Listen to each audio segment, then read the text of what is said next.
Welcome back to Just Chattin. And this is the series of videos we do on Thursday and Sunday evenings just for our own entertainment. So I've taken a couple of weeks off the Sunday evening videos. I really needed to sort of reground myself. Dealing with Nutmeg and the sock puppet is just emotionally exhausting and morally bankrupting. So now we're off to some pleasant topics for Sunday evening, and that is my new direction for the Sunday evening videos. Instead of looking at the messes in the royal family, I thought we'd look at some of the positive things. So, for all you Audie fans, he's around here somewhere. He was just at my feet a few minutes ago. He may be back, but he is here. So if we see him, we see him. If we don't, we don't. Yellow for Catherine, for Lex's mom, for everyone who is coping with cancer. Our thoughts are with you. We are wishing you a very positive outcome. So we're going to take a break for the intro, 22 seconds, and we will be back with Sophie, the Duchess of Edinburgh.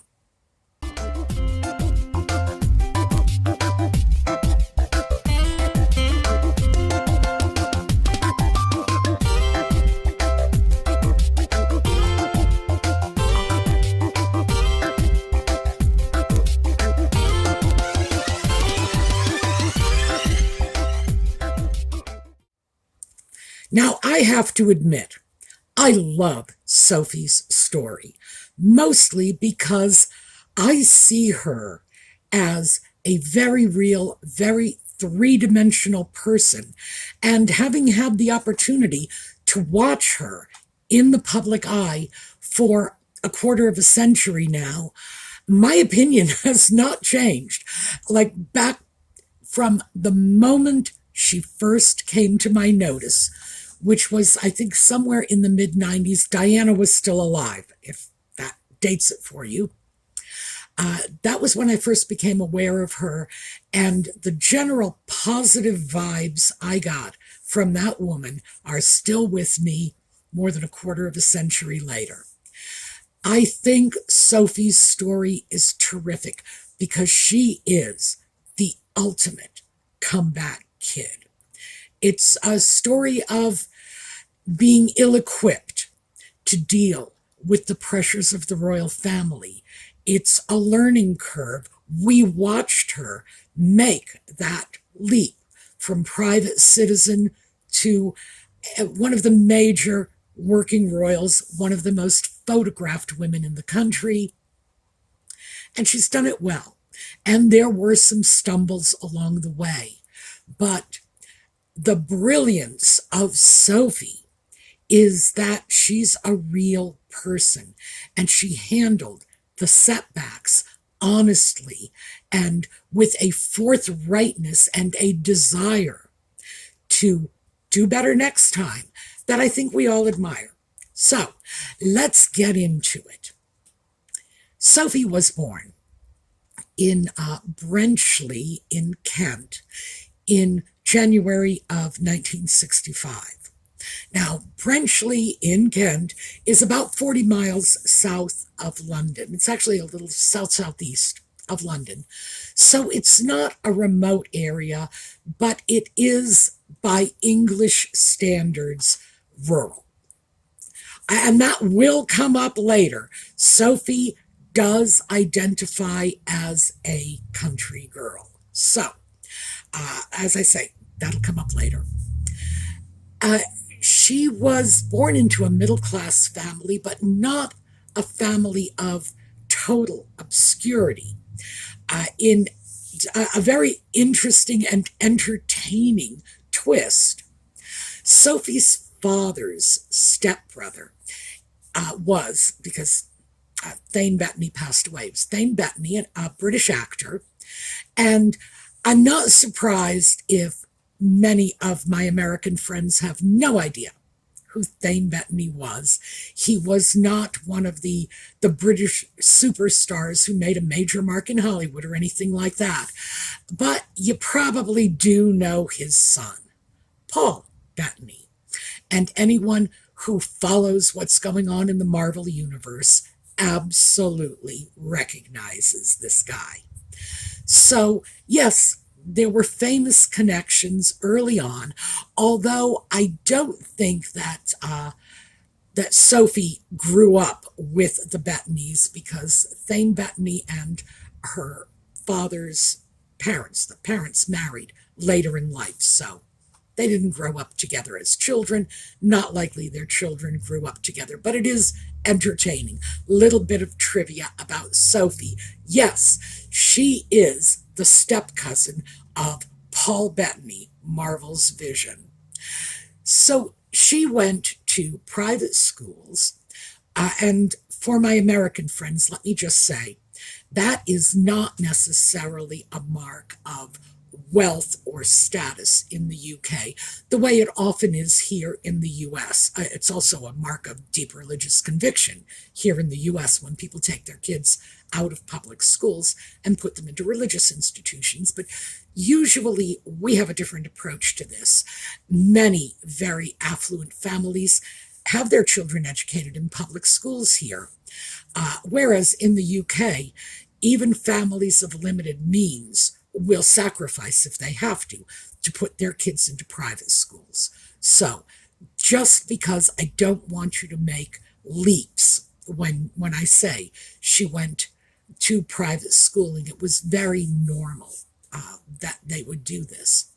So yes, middle class upbringing, private schooling. She obviously had as good an education as her parents could afford to give her. When she finished with her primary and secondary education, she took a secretarial course and went into public relations firms. She got work in several different London-based firms that were primarily involved with mass communications and public relations. And so she got a great deal of on-the-job training. Again, that's important later. She first met Edward in 1987. He was supposedly dating a friend of hers. I don't know the details of this because I don't know if it's ever really been thrown out into the media, though Lord knows everything else has. So she met him in 87, and then they re-met in 93. And in 93, neither of them were otherwise involved. Remember, in 87, Sophie would have only been 22 years old, and Edward would have only been 23. He's only a year older than she is. So they would have been very, very young. They went their separate ways, and then in their later 20s, in 93, they reconnected. And from that point on, their relationship moved forward. And initially, and this is in 1993, it became necessary for Edward to send a letter out to the British tabloids saying that they had no plans of marriage and just leave them alone, let them enjoy their privacy. Not unreasonable, given the fact that Edward was definitely far enough down in the line of succession that no one had any real claim on him at that point. By this time, Charles had married Diana, they had 2 children, and the throne was secure. No one needed to delve into Edward's private life. It was no longer a matter of national interest, if it ever was. But the media took a shine to Sophie, because in the mid-90s, when Sophie was coming on the scene, Diana was exiting. And the media made a lot over the fact that Sophie had such a strong resemblance to Diana. I find it entertaining because what did they expect? These were two young women who were only a few years apart. Sophie's only 3.5 years older than Diana. Um, no, I'm sorry, other way around. Diana was only 3.5 years older than Sophie. So they're the same generation, the product of many, many centuries of British Isles breeding. They were of the same genetic stock. Why would anybody be surprised that they had some passing superficial resemblance? And if you couple that with the fact that Diana was a style icon, she set the tone for what young British women were supposed to look like in the 80s and 90s. And it was to the point where looking like Diana was practically the national pastime for every British woman from the age of 10 to the age of 90. So why would that surprise anyone? I want to look like that.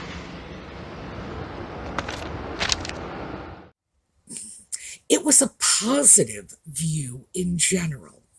The press looked at her, saw a lot of Diana because it's there to see. There's no question about it. But they also saw Sophie as the girl next door. Sophie really had come from a middle-class background. Diana had not. Much was made of Charles marrying a commoner, but that commoner was an earl's daughter. So, I don't know. They've got a funny definition of commoner over there is all I can say. Sophie truly was from the middle classes. She had worked independently, established a career for herself. And remember, I said she had worked for a number of public relations firms. She got plenty of on-the-job training. And in the 90s, she established her own public relations firm. So she was a working woman. She was just part of that new age of young women who were living in London, earning their own livings. It was interesting. The media responded well to this. Later, and this was 1999, it started. And that was the year that Sophie and Edward married. Very shortly before the wedding, I believe it was the Sun, got their hands on a photo of Sophie that was more than 10 years old. This was a photograph of Sophie topless. I believe it was at a beach in Spain. Regardless, she was 22, I think, and in Spain somewhere, and they published it. Now, the fact is, Sophie's privacy was violated. The photo had been taken by a friend of hers, who was a friend at the time, I guess not so much by 1999. And the friend sold it to the papers. The papers published it, and they did it shortly before the wedding. It was clearly an effort to tarnish Sophie's reputation, and Sophie was apparently very hurt and dismayed by that, as I could imagine anyone would be. The photograph was so old, and it was taken at a time long before Sophie ever could have imagined herself being part of the royal family, and she undoubtedly felt that her anonymity, the world was not interested in little Sophie Rhys-Jones. But I guess she thought that gave her some degree of privacy or security. It did not, because the photo showed up. The tabloid later apologized, but that wasn't the only time Sophie was targeted. She was targeted again in 2001, and that was a couple years after she and Edward were married. Sophie had remained employed at her company. The royal family did not have a problem with Sophie continuing to work, which is clearly what she wanted to do. And if you read any of her comments now, 25 years later, it's pretty clear that she enjoyed her time as a working woman. That was something that had meaning for her. So, 2001, one of the tabloids, and this is News of the World, and I have to keep reminding myself to say that because I just want to say News of the Weird, but no, it's News of the World, sent a reporter in masquerading as some Middle Eastern sheikh. He goes to Sophie's PR company and recorded everything, allegedly. I have only ever seen portions of the transcripts, so I don't know what was recorded or even if there were recordings.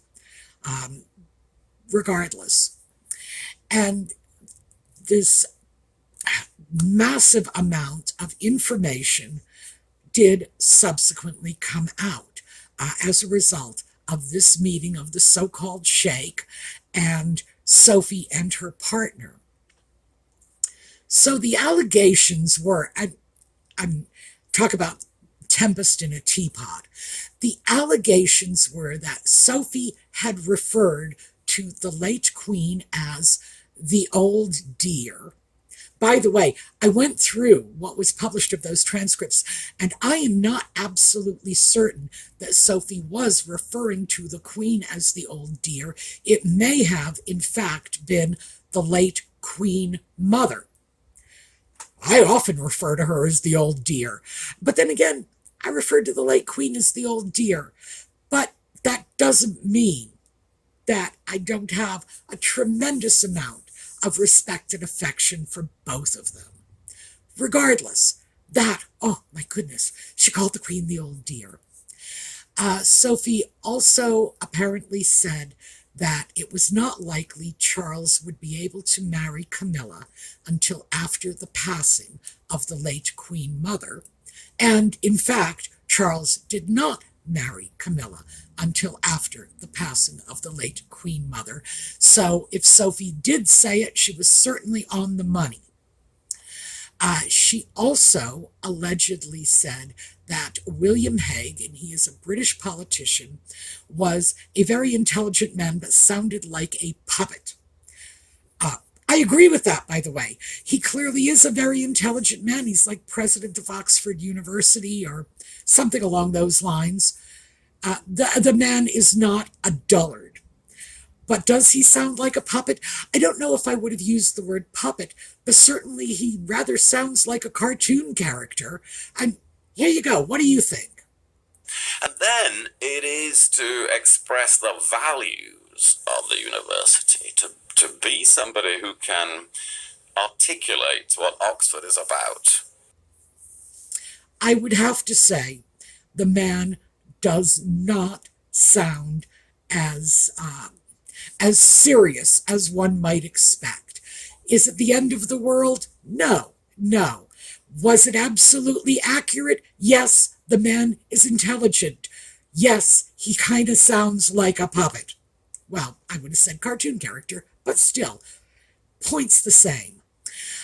She also allegedly said that Tony Blair was out of touch with what people in the country, and remember I said that would come back again, that Tony Blair was out of touch with what people in the countryside wanted, what rural people valued, what was on their mind, the issues that were important to them, and went on to say that Tony's wife, Sherry Blair, actually disliked the country very much, that this was not something that appealed to her at all. Again, I have to say there's probably not a lot of inaccuracy in this. It's not as if she was saying anything that had not already been said by a great many people and was not patently true. Nevertheless, News of the World, or News of the Weird if you prefer, put it out as something very different. They claimed that she called Sherry Blair horrid, which never showed up in any of the transcripts. They did not publish the story, though. Here's the thing. They had the story. It was theirs. They had commissioned the story. They then went to Sophie in what has to be one of the sleaziest moves I have ever heard. Gosh, this is up there with William Randolph Hearst starting the Spanish-American War. They go to Sophie and they say, yeah, we'll sit on the story, but you need to give us a nice juicy little interview, and basically blackmailed her into an interview in which they were asking her questions about her husband's sexual orientation. Why? Because she had been married for 2 years and there were no babies yet. Can you imagine what it takes to be that disgusting? What, like a woman has to have babies for you? That was her only value? They're pigs. Okay, enough about news of the world. Sophie bore up remarkably well under this awful interview that she did not want to do, but felt compelled to do in order to keep a lid on that story, which was, well, like I say, I got no problem with anything she said, but I have a serious problem with everything they claimed she said, because they had exploded this far beyond what actually took place. But then News of the World gave the story to the Daily Mail and they published it. It's the sort of thing that really makes you wonder if there's anything resembling journalistic ethics in the UK.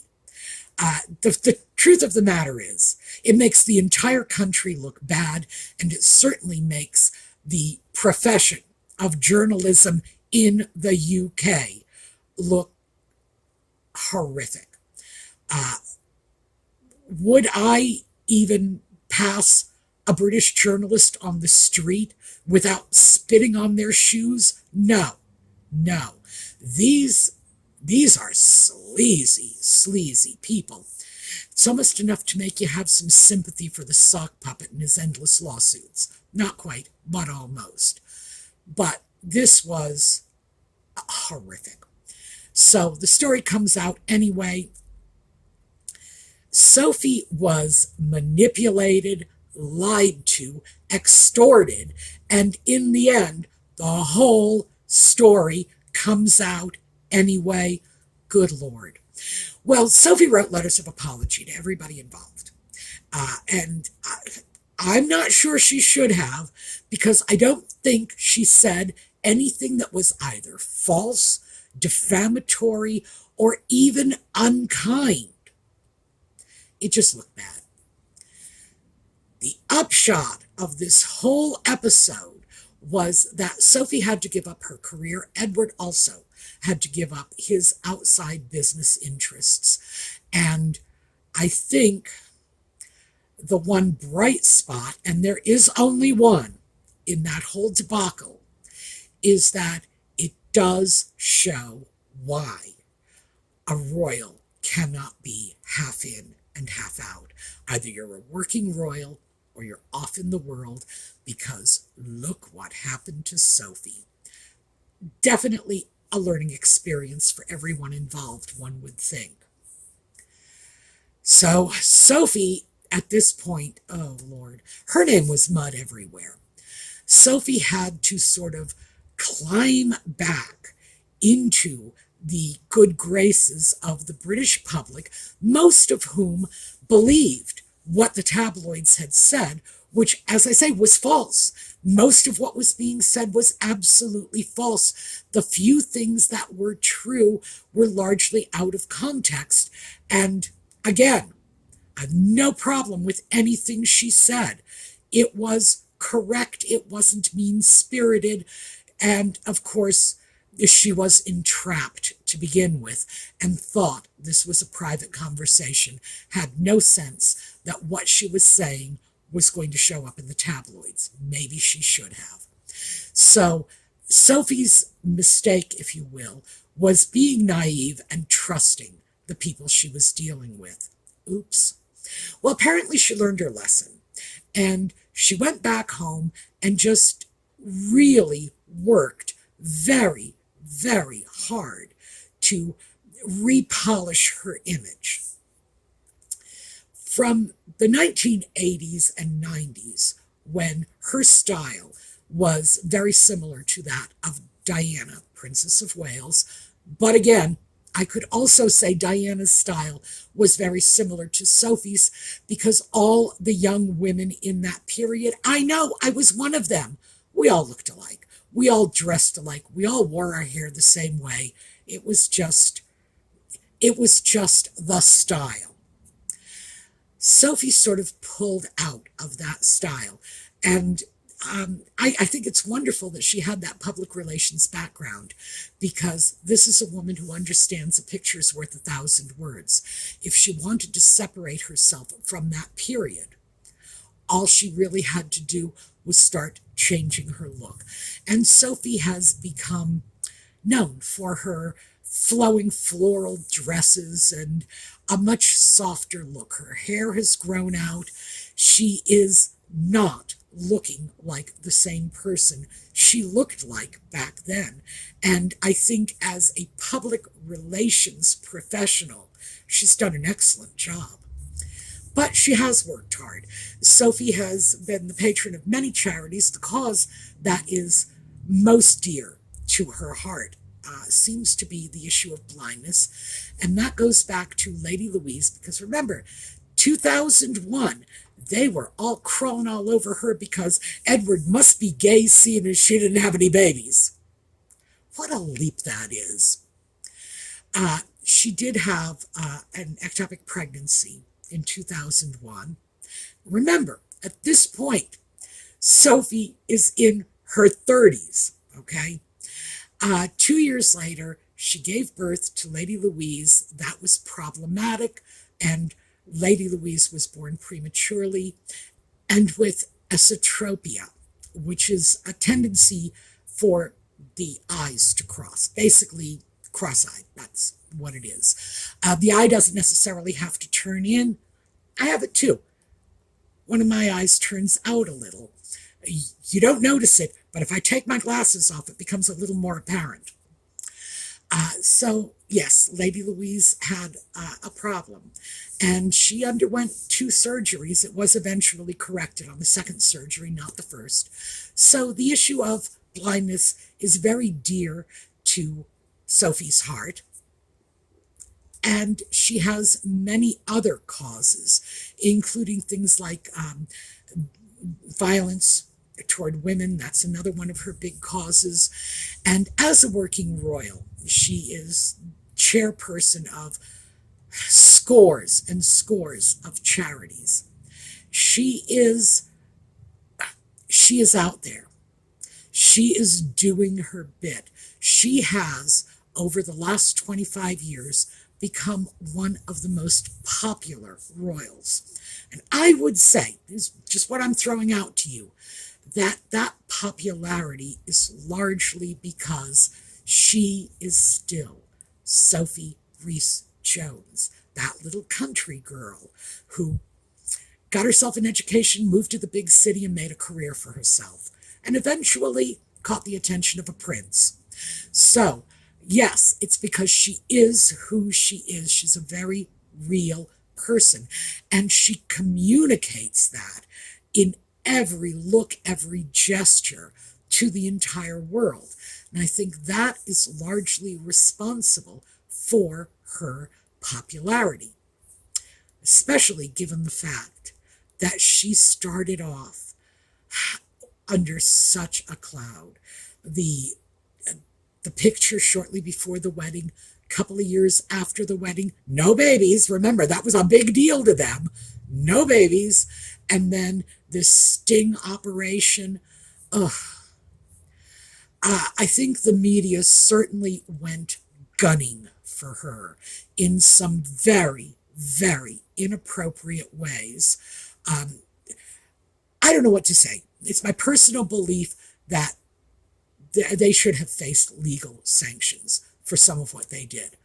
But regardless, Sophie overcame it. So she is the comeback kid. She is the model of a redemption story. Yes, she made some mistakes. Out of naivete, No, there was no malice in any of this, just a few misjudgments. And that's the worst you could say about it. Nevertheless, she was just tarred and feathered for this. But she came back. And now she is one of the most respected people in the royal family. So I think Sophie is a great story, an absolutely wonderful story. And I very much enjoyed cobbling this one together for you. So let me know in the comments, what do you think of our gal Sophie? All right, we're going to take a look at a slideshow on the way out. I hope to see you again next time. And in the meanwhile, have a terrific day.